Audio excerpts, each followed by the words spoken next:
আল্লাহ তোমার অলৌকিক মৃত্যুগুলা ওই জান্নাতবাসীর জন্য হয়েছে, আল্লাহ আমি সহ্য করতে পারি না। বাঁচতে চেয়েছিলেন অনেক বছর, মোনাজাতে হাত তুলে সৃষ্টিকর্তার কাছে প্রার্থনা করেছিলেন 1000 কোটি বছর বাঁচার তৌফিক দান করুন। হে মহান আল্লাহ পাক রব্বুল আলামিন, দুনিয়াতে যত বালা মুসিবত আপনি রহমতের ভিতরে দেবেন আল্লাহ। আজকের এই যে দোকানটায় বসছি, এই দোকানদার অত্যন্ত ভালো মানুষ ছিল, আপনার দিনের কাজ করতে গেছে আল্লাহ দুপুরের খানা খাইয়া এই মানুষের ওখানে একটা কোরআনের মাদ্রাসা করছে, এই মাদ্রাসার উপরে যাইয়া আল্লাহ তোমার অলৌকিক মৃত্যুগুলা ওই জান্নাতবাসীর জন্য হয়েছে, আল্লাহ আমি সহ্য করতে পারি। কে জানতো দীর্ঘায়ু লাভের আশায় কান্না করা ব্যক্তিটি অকালেই চলে যাবেন না ফেরার দেশে। চুরির অপবাদ দিয়ে একদল শিক্ষার্থী পিটিয়ে হত্যা করবে তোফাজ্জলকে। 18 সেপ্টেম্বর বুধবার রাতে ঢাকা বিশ্ববিদ্যালয়ের ফজলুল হক মুসলিম হলে গেস্ট রুমে আটকে রেখে কয়েক ঘন্টা ধরে দফায় দফায় মারধরে তোফাজ্জল নামে ওই ব্যক্তির মৃত্যু হয়।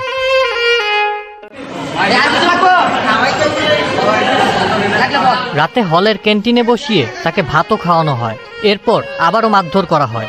মারধরের এক পর্যায়ে অসুস্থ হয়ে পড়লে তাকে শিক্ষার্থীরাই ঢাকা মেডিকেল কলেজ হাসপাতালে নিয়ে যায়। সেখানে চিকিৎসকরা তাকে মৃত ঘোষণা করেন। এর পরপরই লাশ রেখে শিক্ষার্থীরা হাসপাতাল থেকে যে যার মতো সরে পড়ে। তবে চোর সন্দেহে পিটিয়ে হত্যার ঘটনাটি সামাজিক যোগাযোগ মাধ্যমে ছড়িয়ে পড়লে তীব্র প্রতিক্রিয়া সৃষ্টি হয়। এমনকি নিহত তোফাজ্জল একজন মানসিক ভারসাম্যহীন বলেও জানা যায়।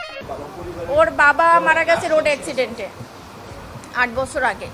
5 বছর আগে ওর মা মারা গেছে লিভার ক্যান্সারে। তারপর ছিল ওরা 2 ভাই। ওর ভাই হলো নাজিরপুরের থানার এসআই নাসির হোসেন।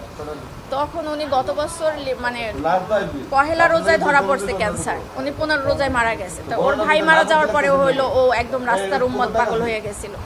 তারপর আমরা অনেকবার ট্রাই করছি ওরে পাবনায় নেওয়া ডক্টর দেখানোর জন্য বা করার জন্য, কিন্তু ওরে মানে ইয়ং তো ওরে ধৈর্যাও বাইদাও রাখার মতো ওরকমই না। একবার সিকল ভাইকেও ছুটে গেছে, যেদিনকে আমরা সকালে পাবনায় নিয়ে যাব।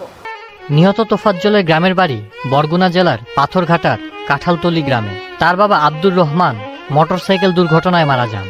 তার বড় ভাই নাসির ছিলেন একজন পুলিশ কর্মকর্তা। বড় ভাই ও মায়ের মৃত্যুর পর পরিবারের একমাত্র সদস্য তোফাজ্জলের মানসিক অবস্থার পরিবর্তন ঘটে। এরকম মাইরে ফেলায় না, সে যদি একটা খুনিও হইতে পারে তারে তো এরকমের জীবন তো মাইরে ফেলাইতে পারে না। বলেন এটা কোন আইনে আছে আর কোথায় আছে?